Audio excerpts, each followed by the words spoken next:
Okay, to wrap up Module 4, I want to take a few minutes to do some important things. First, I want to say a few words about failure. Why are there so many in the subscription arena? Second, I want to tee up a few of the critical messages in Chapter 5 of the Customer-Funded Business for those who are reading along.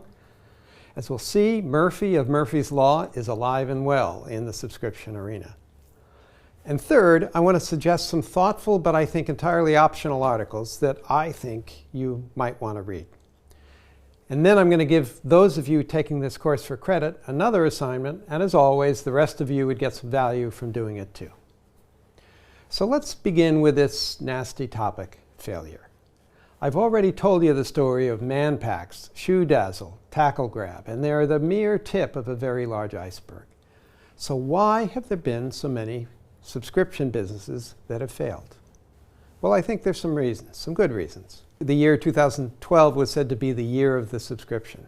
It attracted too many players. People were getting customers to subscribe to anything and everything. Second, naive angels and VCs. Too much money flowed into fundamentally bad businesses that didn't actually solve a customer problem, despite their attractive working capital models. More on that in a minute. Third, they violated some key rules. Subscription models work best when some certain things are true. Number one, the goods are perishable, like news, or the last installment in a TV series, or organic veggies delivered straight to your doorstep. Or predictably consumed, like wines from Naked Wines, or shaves from the Dollar Shave Club. You need to shave every day. But men's underwear and colognes? Give me a break. Fishing lures? I don't think so. Women's clothing and accessories? Maybe, because some women don't seem to want to be seen wearing the same kind of thing twice. And additionally, there needs to be good value too. If the customer can get it locally and easily without a subscription, even at the local supermarket, the subscription is unlikely then to save either time or money for the consumer. So where's the problem? Remember what Vinod Khosla said. Nobody will fund you to solve a non-problem. In this case, though, some VCs, many of them actually did. So VCs make mistakes just like the rest of us. If you are one among us who is reading along in the customer-funded business, there are a couple of key elements I want to point out here that we've not discussed so far. There's a chapter at the end of the book, Chapter 8, devoted to when, the circumstances under which each model is likely to work, and how best to implement it, and what the likely pitfalls are for each of the 5 customer-funded models. Within that chapter are key lessons I learned as I carried out the research that led to the book. And 2 of the 3 rules that I just mentioned now, perishable, predictably consumed, and good value, come from there. In Chapter 8, you'll also find a couple more what to watch out for lessons on the economic drivers that we talked about in my first video in this module. One lesson you'll find there is that many entrepreneurs who pursue subscription models overestimate the lifetime value of their early customers. So just because a customer buys once from you, or maybe a couple of times in their first 6 months, does not mean that they'll buy forever. Why not? Well, the novelty may wear off. Or you may get competitors who take your customers away. Or maybe consumers will just return to their old habits because they were getting that stuff from somebody else before you came along. They try you once, they try you twice, and then they go back. So if you start paying too much to acquire new customers based on overly optimistic lifetime value estimates, you're heading for deep trouble. There's lots more in Chapter 8 for all 5 of the models, so you won't want to overlook the material in that chapter. I also want to call your attention to some articles you may find of interest. Given the hype I mentioned earlier, there's been some thoughtful press coverage of subscription models, and there's some articles that I think you'd find quite useful if you're thinking about putting one of these models to work. Their links, even though they're a bit dated, a couple of years old now, are here for you to use. As always, there's an assignment to end this module, just as in the earlier modules. So here's what I'd like you to do.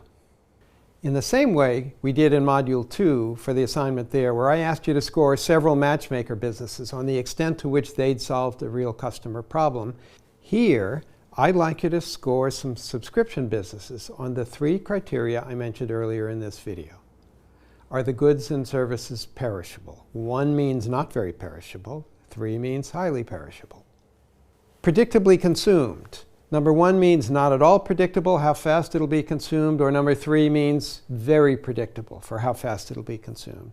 And then, does it offer a good value? 1 equals much more expensive than you'd pay somewhere else. 3 means much less expensive than you would pay somewhere else. But this time, I'm not going to give you the list. I'd like you to find some such businesses yourselves. If you'll Google subscription boxes, you'll find lists to get you started. Tons of people are sending subscription boxes. On your list, what I'd like you to do is find at least 2 businesses from each of the following categories.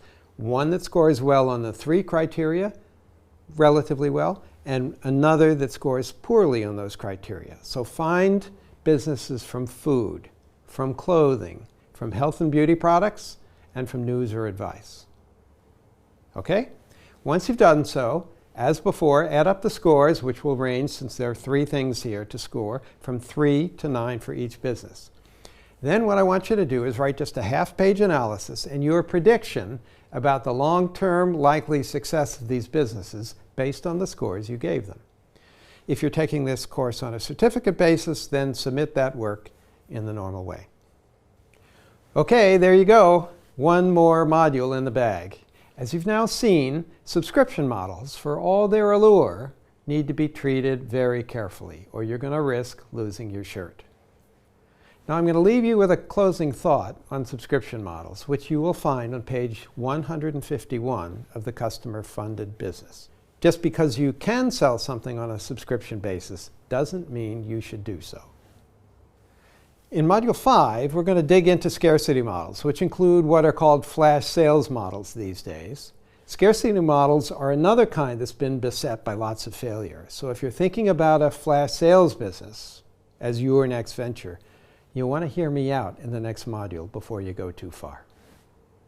As usual, we'll have some stories and terrific interviews too, including a Canadian entrepreneur who turned scarcity to his advantage in building an already established business, and a thoughtful Indian angel investor who knows perhaps more than the rest of us what scarcity really means.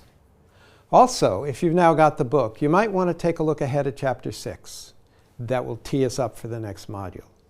In a minute, you'll find a closing slide to help you reflect on what we've covered in Module 4. Then, as always, Tiffany's going to be reviewing what we've done here with subscription models. She'll be asking about your experience with flash sales or other scarcity models. And she and I want to keep things lively and going forward on the discussion board and keep you all engaged with one another. Now, I'm sure some of you are already struggling with flash sales models that perhaps you've begun to try to build. Or maybe you're the exception who's made it work, from whom somebody else can learn. So let's start exchanging those stories and make this a great experience for everybody. And then after that, I look forward to seeing you in Module 5. See you there.